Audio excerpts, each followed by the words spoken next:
There's no denying that fossil fuels impact our day-to-day lives. Cars, plastic, oil, check, check, check. So as the industry shifts to renewable energy, there's more and more need to make sure that we don't leave people behind in the process. In this episode, we're going to speak with Norman Rogers, the second vice president of the United Steelworkers Local 675, about how environmental activists and fossil fuel workers can find common ground in a changing climate. The American oil industry began in 1859 on a major scale, but it blew my mind to hear that petroleum had been used since ancient civilization times for waterproofing and construction. The 19th century was a period of great change.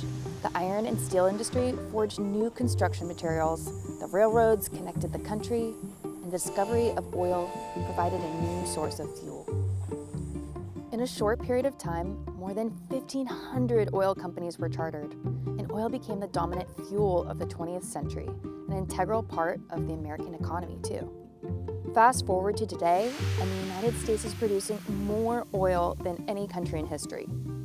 This comes at a challenging time when leading nations have agreed to limit global warming to 1.5 degrees Celsius.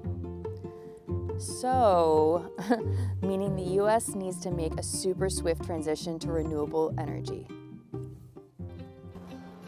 We spoke with Mr. Rogers, Norman Rogers, a lifelong trade worker and leader, to hear how best we can support California's climate goals. His advice? Get fossil fuel workers new jobs.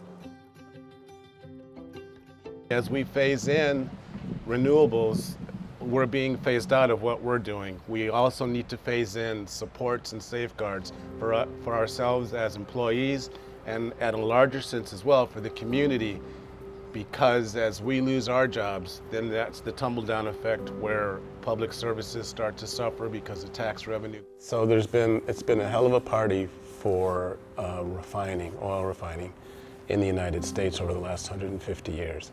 And everybody's benefited from it. Whether you're a fan of it or an opponent to it, everyone's benefited, from tennis shoes to aspirin to polyester, synthetic tires, all these other things outside of just fossil fuels. So the Just Transition to me started out being that workers in these areas have been doing the right thing for over 100 years now. And the right thing had been going to work and earning money to keep a roof over your head and food on the tables. Now we're being told the right thing is for you to lose your job out of necessity for the issues that are taking place in the environment. So where do we go? What do we do? So Just Transition was to help with that move from where we've been to where we need to go, and that no one is negatively impacted from that. However, now the term has been co-opted, and worker-led transition is more fits with me better, and even the term equitable transition has a bit more meaning to it than just transition. And I would even put forward the idea of accurate transition, because all the talk has been about fossil fuels, but all the other things that come out of a barrel of oil aren't being captured in the current discussion. So, as I mentioned, plastics, synthetic rubber, paint, all those items, until we have that full discussion about everything that needs to be looked at as far as petroleum goes, we're not going to have a fully fledged solution, because we're only addressing part of the bigger issue. Norman explains what happens when a rapid shift to renewables fails to take into account support for fossil fuel workers. A lot of the learnings that we're using and that are guiding us towards fixes stem from what happened here in 2020, the Marathon Martinez refinery in Northern California. Things were already slow. Demand had been slowed up by COVID. So they reached a decision that they were going to make the transition to renewable diesel. They were no longer going to be a full-fledged refinery, and by that I mean they were going to stop making jet fuel, stop making gasoline, and stop making ultra low sulfur diesel. they were going to switch over and use fats, oil, and greases as a feedstock and make renewable diesel. With that, they let 350 people go. What we found out was those folks that lost their jobs, primarily the operators, folks that did maintenance, that were welders, pipe fitters, they had an easier time of moving on to other employment. But the operators had a very difficult time because it's not fully understood in the rest of the employment world what a refinery operator does. But otherwise, those folks went out into the job market. In the end, it's all about employment, it's all about jobs. So we can do training left and right. It doesn't matter if we train them if there aren't jobs there.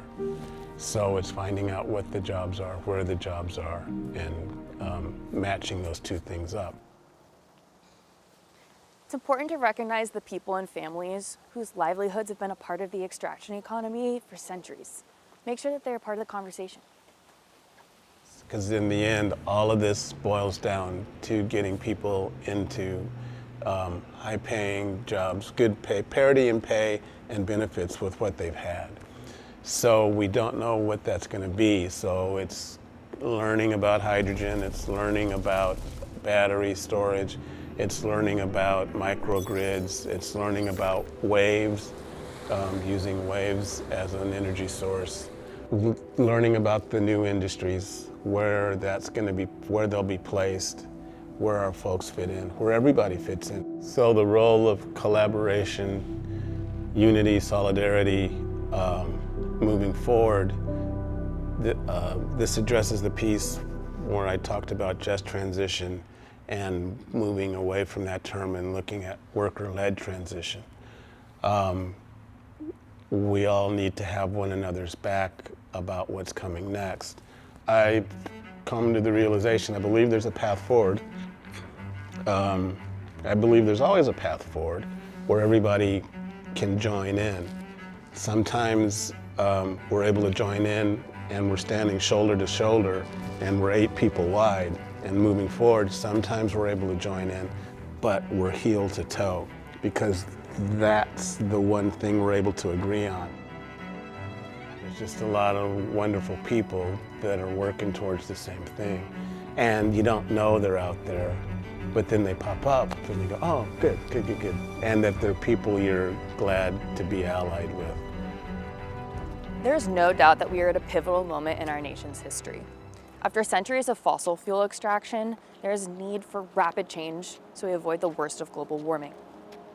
Now more than ever, it is essential that we forge common ground between environmentalists and fossil fuel workers. So we prioritize people and working together. And while we don't know what the road ahead looks like, thanks to people like Norman, we'll work together and make sure that everybody has a place in this movement. Until next time, happy exploring.